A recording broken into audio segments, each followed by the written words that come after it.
All right, well, snow is on the way, but will the city of Montreal not have enough snow removal trucks to clear our roads of snow? That's a worry. Let's go now to the mayor of Pierrefonds-Roxboro. Jim Beis is on the line. Jim, welcome back to the show. Elias, thank you for having me. Good morning. What's the story here? It just seems, I don't know. Maybe I'm crazy. City of Montreal, if there's one thing it should be prepared for, it's snow. What's the story here? Look, the way it worked in the past and how we had problems last year, for example, was the contract that was given by Montreal with Transbrac. Essentially, they're a broker to find trucks whenever we have to pick up the snow, particularly on the main boulevards and areas where we have, the curbs that are separated from the street and the snow accumulation.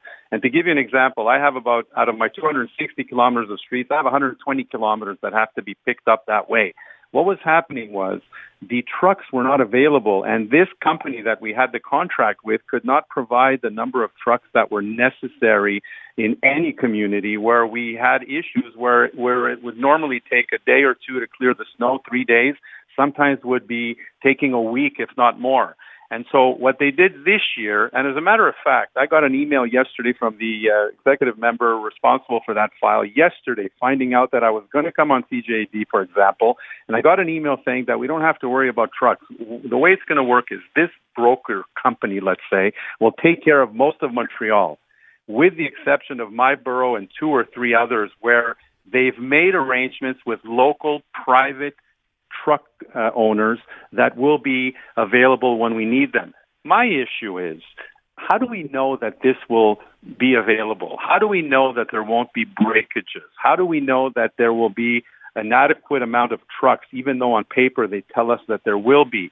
And on top of it, the contract that was given out for this, the private contractors, for example, has no penalties issued to them should they not be able to provide the trucks when we need them. Wow. So again, I'd like to read the documents and tell you that I want to stay optimistic and the trucks will be available. But how do we know this knowing the problems that we had in previous years? And so that's a real concern for us. Were these changes made to save money? I mean, I just want to know what's in it for us. Is there a good aspect to these changes? Well, I think the changes were made simply because they discovered, and we all discovered, for example, in previous years, that the current system that they had in place wasn't efficient and wasn't effective enough with the trucks being available when we needed them. And so they changed the model where the same company will be providing services to the majority, let's say, of the Montreal boroughs, except for primarily the ones in the west, let's say. And so the ones in the west that will be dealing with private contractors for the first time, I mean, it's still a hit and miss. Mm-hmm. And so that's a big concern that I have. And on top of it, just so you know, the central city manages the equipment that's available in every borough, when it's trucks and bulldozers and all the rest of it. What happened to us this year was the trucks that we had on standby, if there was a breakage, 3 of them, for example, were taken away from us so that they can be spread out throughout Montreal in case there was a need. So if I have a breakage here, if it's not repaired in time, I don't have backup. So these issues are serious. I mean, I know we're trying to be equitable when it comes to the equipment that's available throughout every borough, but I have to think larger than that, than my borough, because it's not only going to affect my borough, it potentially will affect other communities as well, which is a problem. Let me ask you, we're with Jim Beis, mayor of Pierrefonds-Roxboro. Do you think that the boroughs that, are farther away from the center of the city, or the boroughs that are run by people that are not part of Projet Montréal, do you think they get a fair shake when it comes to matters like this?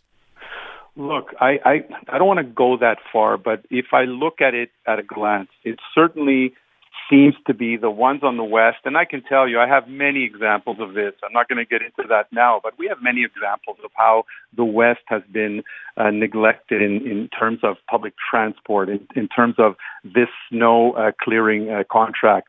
And others, when I brought up public transit, for example, I know that the member responsible came back and said, well, Jim Beis, I mean, he has, the 2 train stations. He's getting the REM. Wait a second. We've had that for many decades. We're just getting an upgrade that the Quebec government is paying for.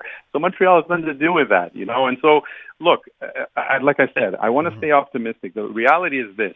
We have 120 kilometers of streets in my borough and our neighboring communities that will need support.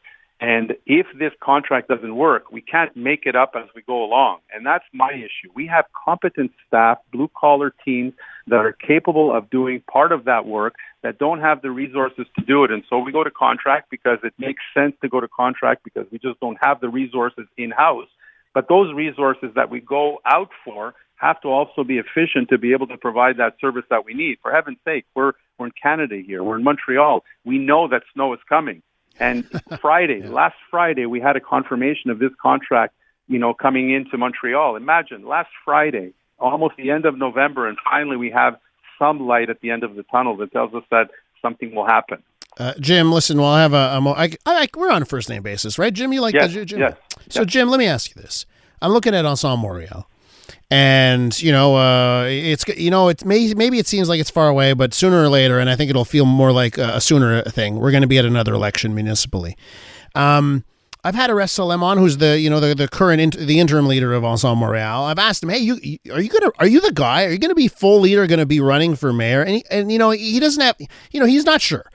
I want to know, Jim, is that something that you have on in the horizon? Are you thinking about perhaps running for mayor? I don't know if a guy from Pierrefonds-Roxboro can get people to vote for him in Outremont and Plateau. I'm not so sure. But have you thought of that at all? Look, I think that everyone has that somewhere in their thought process, understanding that Montreal is in trouble, Elias. Montreal has raised their budget by $2 billion, and we haven't necessarily had much in return in terms of day-to-day services to the citizens. Now, I know they're going to say all kinds of things of how we benefit from that. However, I know that we don't benefit from it to the point where boroughs like mine have to go into their surplus this year of $400,000 of our citizens' money just to balance the book so that we can have status quo services in our community. So, look, there's a lot of work to do still. And the way I look at it is this. When we get elected, our role should be to do the job. And if we merit getting reelected, then that's our role. Our role shouldn't be from the moment we get elected to work towards getting reelected. And so, look, when the time comes and the decisions are made for people to run for these positions, hopefully the public will understand the ones that are there for the right reasons and that do the work day in and day out. And like I said, metropolis of Canada, we're the second largest city. And for heaven's sake, we go downtown and we see the condition of Montreal. The Chamber of Commerce talks about it. The political parties talk about it. The simple residents and day-to-day folks that walk the streets of Montreal see the condition of our city. And, that's not who we are. We need to be proud of our city. Jim, but to give voters options, you need a leader. And I just want to know, when do you think your party will have the person in place who will be on the ballot against Valérie Plante and Persia Morel? Do you have any idea when that would happen? Look, I would say that it would be relatively soon because we can't, I always say when I have people that put their name on a ballot, 6 weeks out from an election or 2 months out from an election that we've never heard of ever in most communities. And that's the democratic process, and I wouldn't want to change that. But certainly for the mayor of Montreal, at that capacity, we certainly need someone that not only may be recognizable, but allows them the time to do the work they need to on the ground so that people will know who they are and hopefully vote for those folks. So I would say much sooner than later, Elias. Jim, great chat. Thanks for coming by. Stay well, everyone. Jim Beis is the mayor of Pierrefonds-Roxboro.